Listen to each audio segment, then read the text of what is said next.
I'm Kai Ling. I'm Amanda. And today we're going to talk about something very much related to what we do here at Razor TV. That's right, we are going to talk about the internet, especially internet addiction.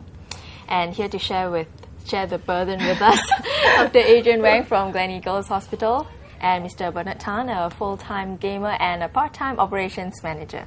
Sorry, I had to put that in. I know it should be full-time operations manager and part-time gamer. But the gamer bit first.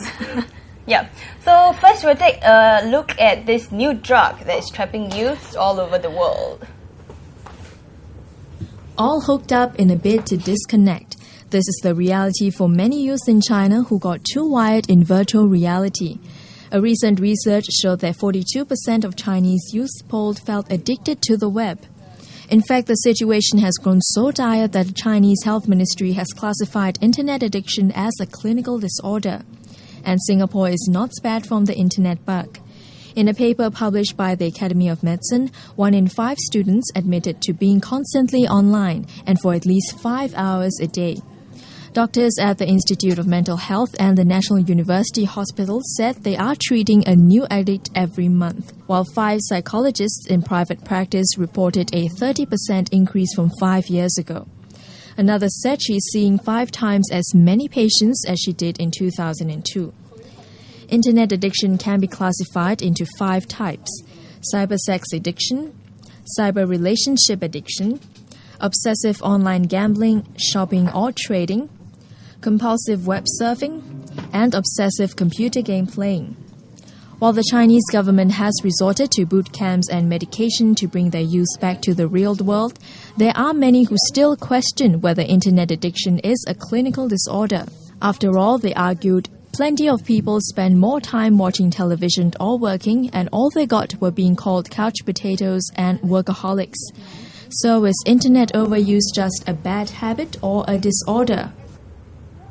Yep, so that's actually the big question for today, whether it's a bad habit or a disorder. But maybe before we go into discussing a more philosophical, or which you might call it, whether it's habit or disorder, maybe we can ask Dr. Wang, have you been seeing more patients in your own practice? Yes, I have. I've probably seen about 1 or 2 new cases every 2 to 3 months.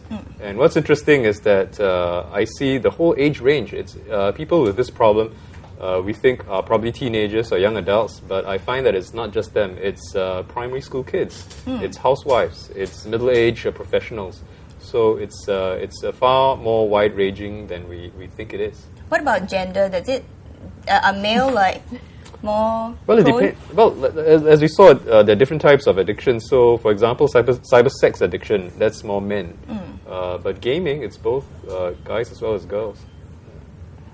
Okay, so you mentioned that the patients actually range from students to housewives, but which is more like the predominant group? Well, the predominant group is still teenagers and young adults. I was just saying that, but it spares no one. But for let's say the teenagers, and it's usually gaming addiction, I'm assuming. That's right. It's those multiplayer online games, and they always give an excuse. They say, "Oh, I need the laptop. I need a computer because I need to do my homework." But maybe 5% of the time is homework. 95% of the time it's okay, can you hear Bernard chuckling here on the right, on my right? You can share your experience. Like, do you see this happening in your online gaming community? Like, people getting addicted to the games or internet? Well, to be honest, through my 20 years plus, 20 years plus of gaming, I think I started off relatively young when I was in primary school. But then it was very easy to control. All your parents had to do was to keep the power adapter, and that's it. You have no access to the game anymore. I guess that with the surge of online games, it's very hard to control because, firstly, I'm doing homework. It's just a matter of alternate tapping. Yeah, multitasking. Yeah, so when your parents come in, they say, "No, I'm doing homework." Yeah. You see, the moment the parents leave, and that is where I think the gaming committee has to step in, you see. So, by and large, I see a lot of very hardcore ones. From morning, before you go work, you log on 8 o'clock. And then by the time you come home, 8 o'clock, they're still playing. They're still grinding, so as to speak. Now, the question is that healthy? regardless whether is this a school holiday or is this just a break. Is it healthy? Yep. So maybe Dr. Wang, following from Bernard's question, is it healthy? What are some of the symptoms that that sort of shows that this person is addicted to, be it internet or just gaming specifically? Well, the question is, as you say, when does it become a bad habit? When does it cross from being a bad habit to a clinical disorder? So it becomes a disorder when it dominates your life, when it impacts you so much that it interferes with your work, with your personal life, with your relationships, and you're not as effective in any of these areas as you should be because your life is consumed by this. And the other thing we look for is when people start to crave it, like my internet is down. What am I going to do? I had a patient who took his laptop to the window so that he could get his neighbor's wireless, so that he could continue playing. So if it dominates your life and you start craving it, and when people question you and you start feeling guilty or aggressive or defensive, then I think you should think about that this is probably a problem, a clinical problem. So let's say if somebody spends a large amount of time on the internet or gaming but still manages to live like a normal life, so that's not a disorder. Well, if you can still, if you're really good at multitasking, you can still manage your job and manage your relationships, then it's not yet a disorder. I mean, these games are created because it's to help us chill out and relax. So if you can do that, then that's fine. But if it starts to creep into the effectiveness of your personal life and your job, then it's a problem. So something's got to give eventually. Something's got to give. Actually, a colleague was telling me last night that she knows of this guy whom straight A student, lived in the school hostel, but all he did was play games. He played games a lot, but he was still a straight A student. He's doing his PhD now. So for somebody like that, you go can't be that bad. Yeah. Maybe that's all he does, just study and play games. Maybe got no girlfriend, no sports, no social life. Okay, so detriment to other aspects of his life. But there are people who don't need that. There are people who say, I don't need a girlfriend, I don't need to, so they're quite happy. So, if you can still do your job and get your straight A's and you want to play games 8 hours a day, I'll say, hey, it's your life, no problem, okay? But if it starts to affect other areas of your life, especially those around you, if your loved ones are suffering because of your problem, then you have to step up to the plate and say, hey, I'm doing something wrong here. So, Bernard, when you were playing more hardcore in your younger days, I'm assuming now you're not so hardcore, but in your younger days, when your parents have to keep the adapter, what was life like then? Was it like always fighting with your parents to play games? Did your studies suffer and all that? Okay, I am quite fortunate because my parents were very strict from the beginning. So wherever they say no, it means no.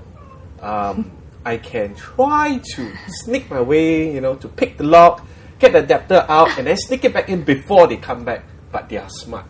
You'll find that it's warm, okay? And then there's a few strokes of cane. And after that, you'll learn your lesson. But more, I think, what my mom did specifically was to educate me. And let me know that, look, you can play, but it's only for X amount of time, provided you have completed your schoolwork. So I'll always be like, finish it. I says, are you sure? Then he'll check and says, no, it's not done. Okay, from now onwards, you stay back in school. You finish at 4 o'clock, then you come home. Yeah. So this is what she did. So being a very traditional mom, it was really, she held very tight control over me. K marks were everywhere. I mean, you don't want to go, and when you're in secondary school, you don't want to go to school with K marks on your legs. So it's sort of like, okay, I'll be good. Yeah. But eventually, same thing, you earn the trust. It was very, very hard to juggle. I was scoring straight A's. When I started playing, it will drop. It dropped to B's and C's. Okay, it was really very terrible. The truth remains that it does affect, because when we are very young, we don't have the maturity of an adult. So, wow, this is very nice, And they keep giving out new elements or new plots for you to uncover. You just go on and on and on, and you just won't stop until you start getting red marks. Yep. Then what about now? I'm assuming your mom doesn't cane you anymore. So how do you moderate yourself? To be very honest, sometimes, especially in my current online game, Gleneagles Hospital, my wife will be knock knock. do you know what time it is now? He says, wait, just 30 more minutes, we're almost done. And it'll be 5 o'clock before I sleep. But I understand Yvonne is a player herself, right? She's a gamer herself. But what's the difference between the two of you then? She's more disciplined than me. I'll be like, I need to complete this. She'll be like, no, just log off. No, but for me, I'll be like, no, I have a whole faction to care for, blah, blah, blah, blah. And she'll always say, that's excuse, not a reason. I say, no, I have a moral responsibility because these are my little young ones.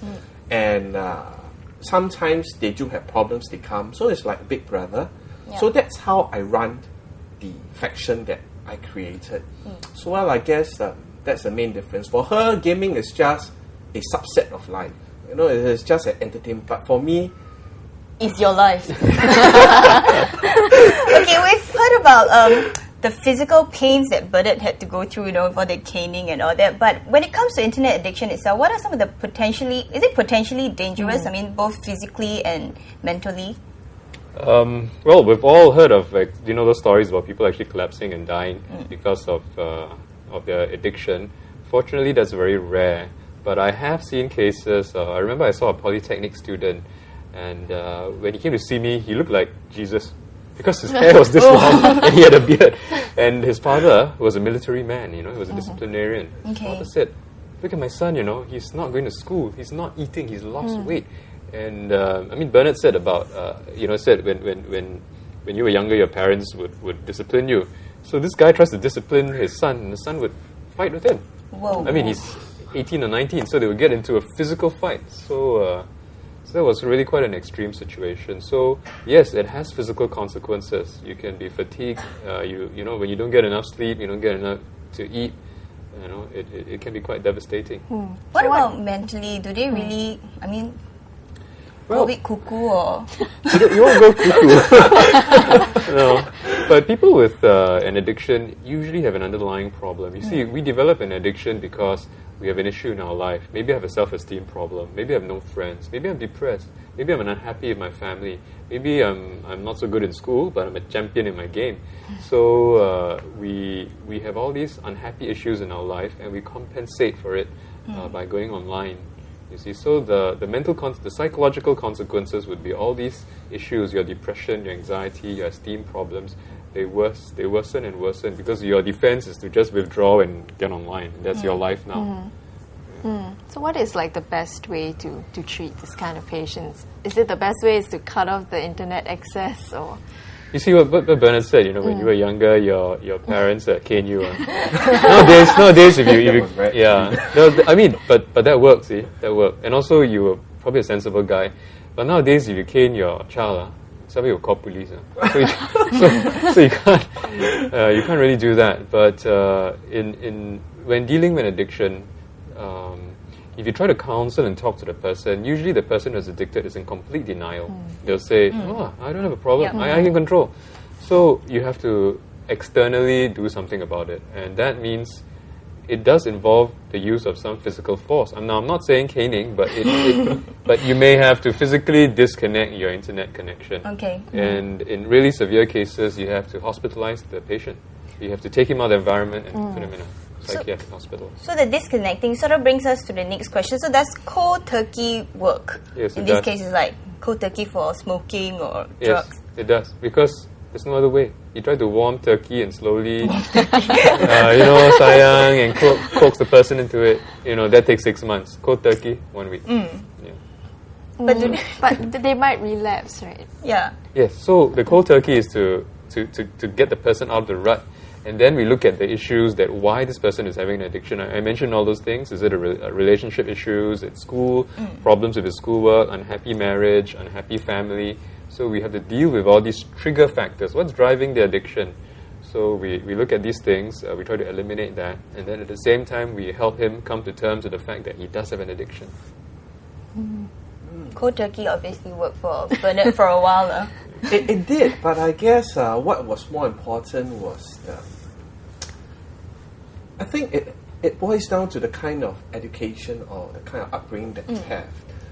Because my parents were constantly around me, so whenever I encountered problems, I would tell them, look, I have this, which is why in gaming, as Dr. Wang has mentioned, there's always this ego, alter ego thingy, you know. So what you're not in real life, very high chance you will portray it in your virtual life, which is something that it's so real. You see a lot of cyberbullies. Why? Because probably they are being bullied themselves, and there's no way they can get back. So when they come in game, they try to get all so powerful, and they try to bully the others. They are rude, they are abusive, and we always say, don't hide behind your daddy's chair. Grow up. But these are like 12, 13, 14-year-old kids. And the amount of money that they spend on a game is atrocious. And one wonders, where did they get the money from? So when parents says, okay, so you want $200 for a game? Yeah, I'll just give you $200 for you buy something. So are we saying that the parents are in fact the one that is the cause of the kids' addiction and the kids' problem? I was very different because my mom would always tell me, you know, even behind the computer screen, you are you. Okay? There will be people one day who will get to meet you, and that's when you'll be exposed. So it's better for you to be a real self in your virtual world than to be an alter ego, you know, and let people find out, and you know, and all sorts of things will happen. We can always assume that, oh, it's very safe, I'm hiding behind what? A nick, you know. Nobody will ever know who I am. But what if one day people find out who you are? True. So that's what it boils down to. There's really a lot of factors to why people get addicted. So obviously parents play a very big part in, you know, helping their kids adjust and helping them cope with gaming and their real life. You're a father yourself, and I know that you happen to teach your little girl how to play games. So actually the Singapore Academy of Medicine did say that, you know, children who started before 7 are more likely to get addicted to the internet. Are you worried at all? Very. Very, because I'm sure she will inherit her father's genes. So that's terrible. So what we do right now is that so what are you doing? Even for TV, there is this addiction, you know, I want to watch Disney Channel. Oh my goodness. And it'll be from 30 minutes, 45 to an hour. I have no choice. I just have to switch it off. She'll whine, she'll cry, then you really have to explain to her and let her know that, look, the reason you can't do this is, number one, it's no good for your brains. Because you're watching TV, and look, you could spend your time doing something else. Read a book, go practice writing, go practice drawing, you know. But I have to admit, it's a lot of TV helps a lot to babysit the child. So this is the reason why, you know, we have cable to babysit, which is not so good. I think Dr. Wang will agree with me. That's not the best way to bring up a little kid. Well, like you said, you know, it's about moderation and education. So you can't avoid. You know, I have friends. I know of parents who don't let their kids go near a TV, and don't let them go near a computer. I think that's completely wrong also, because I've seen kids who are banned from touching the computer. When they go to my house, they do not operate a mouse. You know, and they're 7 years old. And when they go to school and they see other kids with the DS and the PSP, they go crazy. They say, I want this. You see, so moderation is the key, and that's the challenge. Television can be educational. I mean, my son learned a lot of new words from Disney Channel and all that, but in excess. You know, I have a plasma TV at home, and one day I switched it off, and I said, hey, it's off, but why do I still see the Mickey Mouse ears in the bottom corner? It's because the Mickey Mouse ears was burned into it. Yeah, and that's when I realized that's, you know, too much, like you said, too much TV is not a good thing. Yeah. So how do you make sure that Ariel doesn't... I know she plays games with you, right? Oh, she does. She fights with me. And she likes it. She likes it. She likes because it's not too scary. We're talking about starfish, you know. Yeah, I remember she was killing starfish and she was very happy. Starfish the last time, So she still enjoys doing that. But what we always tell her is that, okay, can you see the clock? Once it reaches here, okay, number 3, we got to stop. Okay, so she will, and the clock is very big. We got the big clock just for the purpose and put it right in front of the screen. So she'll be playing, and once it goes 1-5, I'll be sitting beside her. So, okay, that's it, off. No, but what if she goes, but Daddy, I want to kill 10 more starfish? There's no such thing. Daddy says, when it reaches 3, it's off. That's it, period. So she does listen, although she will whine a little. She says, can I just want? I say, no. I'm firm. No. If you want, later. Go rest, come back later, we play a little bit more. So we set conditions, okay? And we limit the time to just 15 minutes. TV maybe a little bit more, 30 minutes.